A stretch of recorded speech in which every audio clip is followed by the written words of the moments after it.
Hello, welcome to Yamamoto's Folly, a game of War in the Pacific, Admiral's Edition, pitting myself, paradigmblue, playing as the Empire of Japan, versus Piratejoe, playing as the Allies in an alternate history scenario which is called Focus Pacific.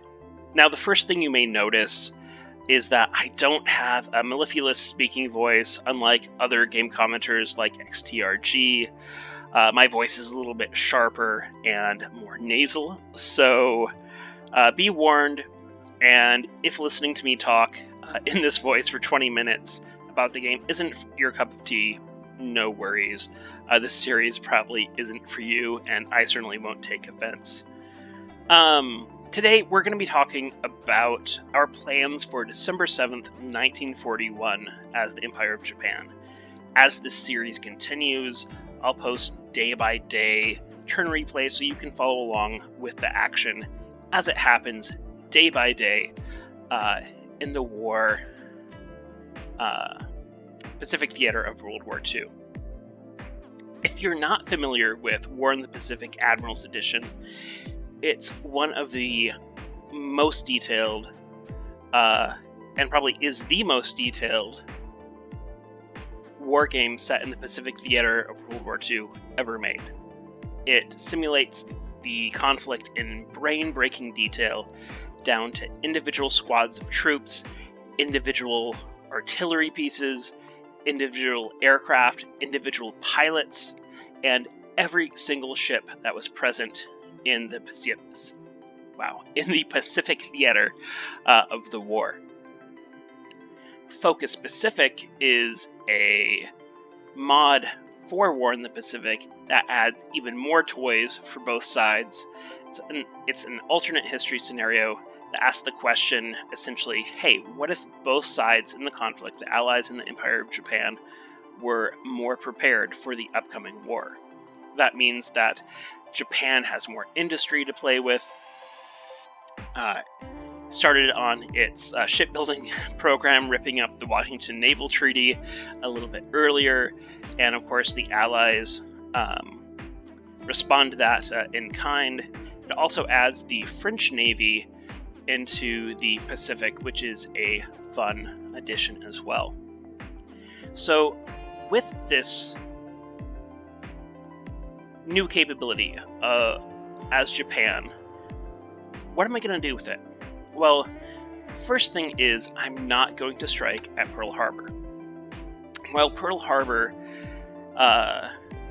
inflicted a lot of damage on, of course, the American morale and put battleships out of commission, outright sinking many, in the long run, it didn't do a whole lot strategically for Japan. They did sink 8 carriers. A lot of the battleships were able to be raised and put back into service 9 months to a year later. And so the actual long-term impact of that strike, as far as what it did for Japan, I don't think it's the best play. So instead, as a virtual Admiral Yamamoto, I'm going to strike Manila instead with the Kido Butai. I'm going to target Manila because it is where the United States subfleet in the Western Pacific is anchored.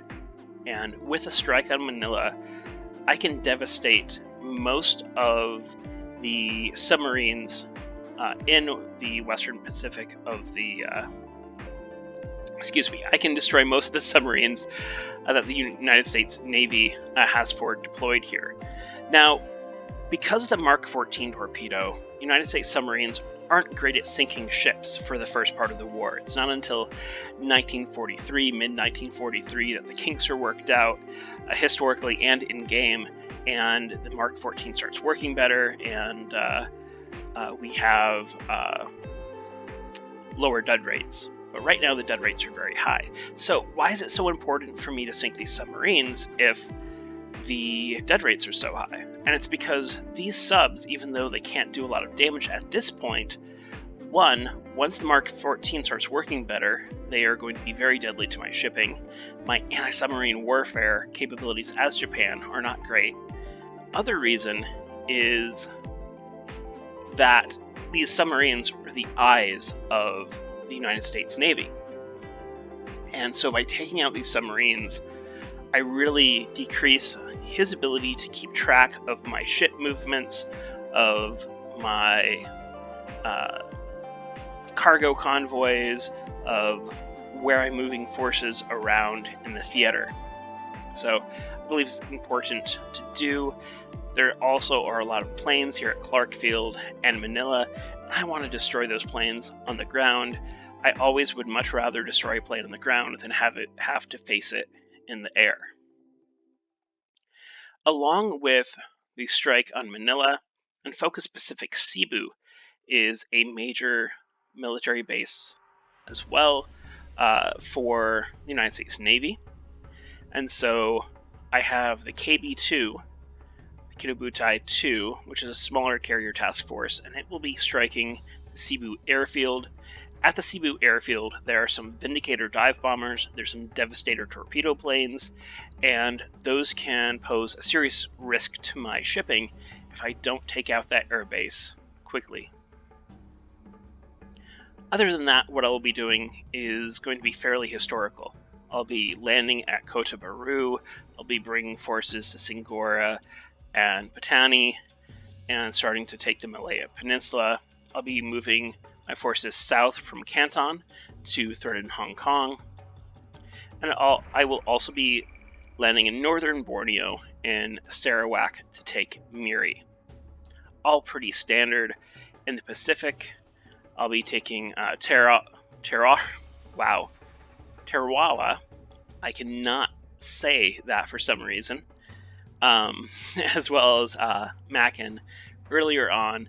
I'll have forces moving to Wake Island. I have to be careful of those Wake Island forces, however, because United States carriers do start in this general area, and it's very easy for them to move to Wake Island to intercept any landing that I might have, so I'll be moving some more carrier support to Wake very quickly.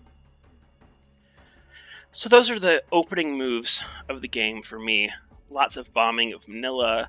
I'll also be bombing and bombarding Quangchawan. Quangchawan is a French enclave in China, and in Focus Pacific, it starts with a lot of air assets, as well as some great, really good French destroyer leaders, I believe, of the Morgador and Fantasque class. If you're not familiar with them, look them up on Wikipedia.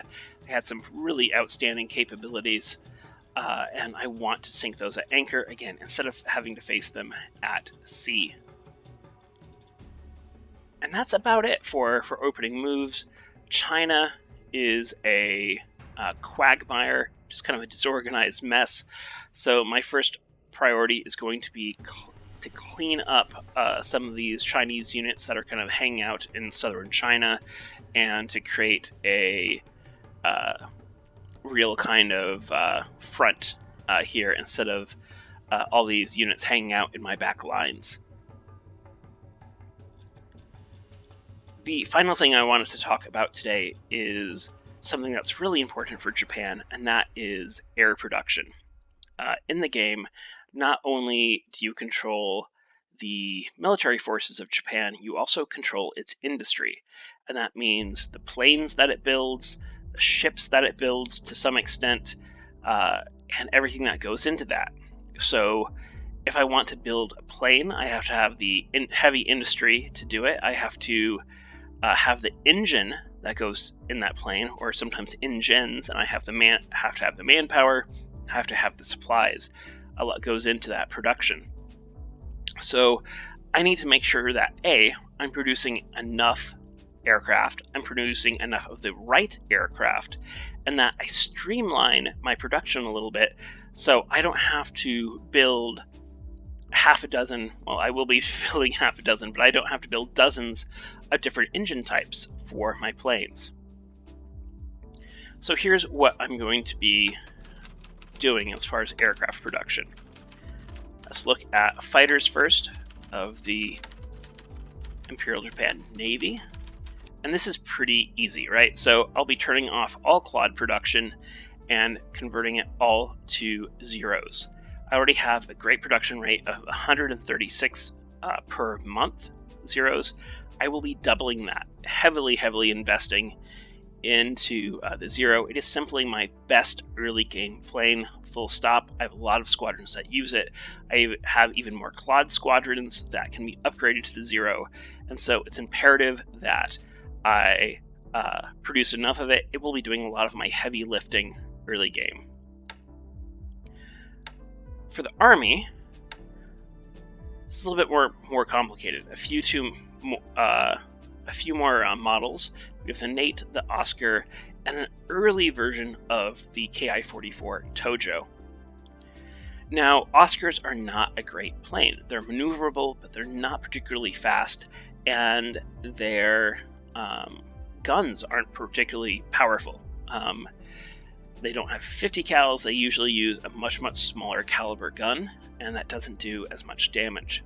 So I'm not going to focus on these versions of the Oscars very much. I'm making 68 a turn of the Oscar 1C, but in January of 42, the Oscar 1D comes online. And the Oscar 1D is a version of the Oscar with center-mounted 20mm cannons, which are more accurate and more powerful. So I've switched a lot of my production of other Oscar models to the 1D, so when it comes online, I'll be able to produce quite a few, and that will be my mainstay army fighter. I will also be producing the Tojo Ki-44, this early model of the Tojo, in large numbers. The Tojo doesn't have the range that the Oscar does, which is why I'm not making all Tojos. Tojo is a superior aircraft, better top speed, good gun value, but its range really hampers it, and so I'll have two fighter models, the Ki-44 Tojo and the Ki-43 1D Oscar, for the first kind of 6 months of the war. They'll be my mainstays. As far as bombers go,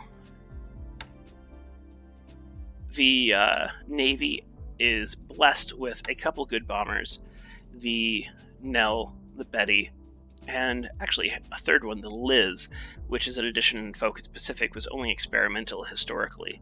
The Nell and Betty are great dual-purpose bombers, both great at delivering torpedoes. They're what sunk Force Z on the first day of the Pacific War. And I also want to invest into the Liz, which is a 4-engined long-range bomber which has a heavier payload. This is going to give me some reach to match what B-17s can do. For the Army, lots of different bomber models, but I'm really going to consolidate to two. I'm going to be making the 2A Sally, which is a good bomber with good range. I'm going to be keeping a few Lilies around, and then a few Sanyas, but really it's going to be the Sally and the Sanya moving forward. We'll eventually upgrade these Lilies to Helens when they come online. The Sanya is a light bomber. It's not great. It has short range, carries a small payload, but sometimes you need those light bombers to fly from undeveloped airstrips and things. And again, the Sally is going to be my mainstay until that Helen comes online. And eventually I'll also get a Ki-85, which is the Army version of that 4-engined Liz. I'll be investing into that as well, just because that payload is higher, and you need that as the Japanese, because your bombers just don't carry as many bombs as the Allied bombers do. What else should we talk about? Torpedo bombers, pretty self-explanatory. We're not going to worry about the Jean, the Mabel, or the B5N1 Kate. We're going to invest everything into the B5N2 Kate, and eventually upgrade all our squadrons on our carriers to that model.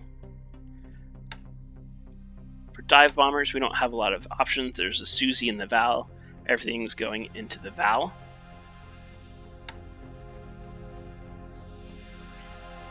And And let's look at float planes. So float planes, we have a few different models: Pete, the Dave, the Elf, the Glenn, and the Jake.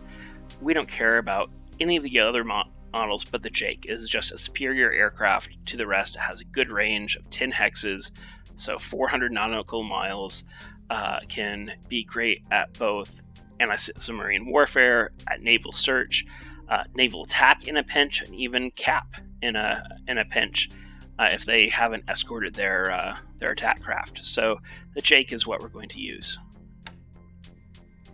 For patrol craft, we only have the one, the Mavis, but I will be increasing production of the Mavis 3 or 4-fold. I really use my patrol craft aggressively.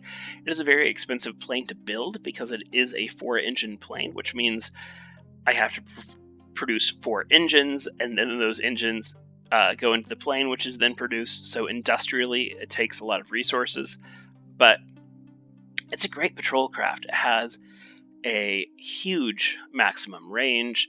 It carries torpedoes, so it can do long-range shipping strikes. And because I don't have a lot of ASW capabilities, it's going to be a key plane to keep my shipping safe from submarines. So that's about it to talk about today. It's tomorrow on December 7th, 1941, when the fireworks start. As soon as I get that turn back from my opponent, I'll put it up, we'll talk about it, and we'll see what happens. Thank you so much for joining me on this play-by-email journey, and we'll see you in the Discord. Take care.